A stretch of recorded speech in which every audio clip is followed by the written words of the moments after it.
สวัสดีพี่น้องทุกคนวันนี้จะมาแจ้งงานรายวันอีกแล้วด้วยผู้ใดที่ต้องการงานแม่บ้านบอกว่าจะเป็นงานก่อสร้างหรือว่างานแม่บ้านแม่ครัวหรือว่าอาหารสามารถเข้ามากรอกใบสมัครไว้ได้เลยเนาะมื้อนี้จะมาแนะนำงานมีเข้ามาทั้ง6งานที่1จะเป็นงานแม่บ้านเครื่องดูแลผู้สูงอายุเงินเดือนแม่เริ่มต้นอยู่ที่ 15,000 บาทบอนเฮ็ดงานในแม่นอยู่ลาดพร้าว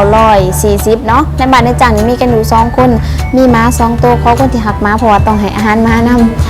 รายงานที่2อันจะเป็นงานแม่บ้านพี่เลี้ยงน้องไปกับเงินเดือนเริ่มต้นอยู่ที่ 15,000 บาทบอนเฮ็ดงานในแม่นอยู่เพชรเกษม54ในบ้านในจ้างมีกันอยู่4คนบ่มีสัตว์เลี้ยงเข้างาน7:30เลิกงาน19:00เนาะขอคนที่อ่านภาษาอังกฤษได้เด้ออันนี้งานที่2และงานที่3จะเป็นงานแม่บ้านพี่เลี้ยงน้องไปกับอีกเงินเดือนเริ่มต้นอยู่ที่ 14,000 บาทถึง 15,000 บาทบอนเฮ็ดงานในแม่นอยู่นนทบุรีในบ้านในจ้างมีกันอยู่2คนบ่มีสัตว์เลี้ยงเข้างาน7:00เลิกงาน15:00นาทีอันนี้เป็นงานไปกลับเนาะและงานที่4จะเป็นงานแม่บ้านพี่เลี้ยงน้องอยู่ประจำเงินเดือนเริ่มต้นอยู่ที่ 13,000 บาทถึง 15,000 บาท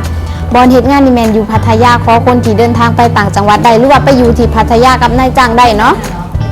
ในบ้านนายจ้างนี่มีกันอยู่4คนมีแมว4ตัวขอคนที่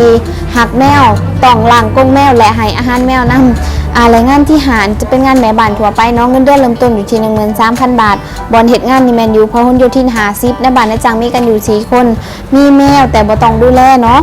และงานสุดท้ายนี่เป็นงานสั่งกระเบื้องเนาะต้องการ1ตำแหน่งเป็นช่างเนาะเงินเดือนนี่ตามความสามารถเลยนายจ้างให้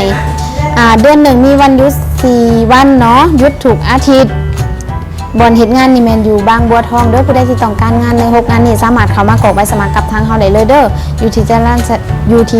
สนิทวงศ์ซอย82/1สำหรับมื้อนี้จะฝากงานไว้สำหรับมื้อหน้าจะมาแจ้งงานคือเก่าเด้อสำหรับมื้อนี้สบายดี